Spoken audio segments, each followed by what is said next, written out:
All right, Sedge, what the hell is this? Okay, what does it look like? To me, it looks like a vise. It is.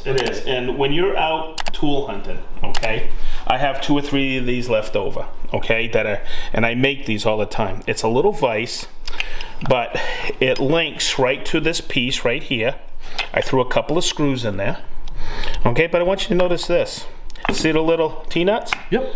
Where do you think this goes? Duh. On the MFT So every drill. time I need, on my MFT, I just open it up a little like this. I need a quick vise, right? I could say I need a little add vise. Hey! Okay, but look, right here. It's on my MFT, okay, and these, you can get these for like $5, anywhere from 3 and 5. So say I need to make some scratch stock out of old bandsaw blade, right? I can just bring it in here like this, and I could take one of my files and start to work that. Okay, I use them for metal work, and it's just a quick vise to put on your MFT. That's awesome. Thanks, dude.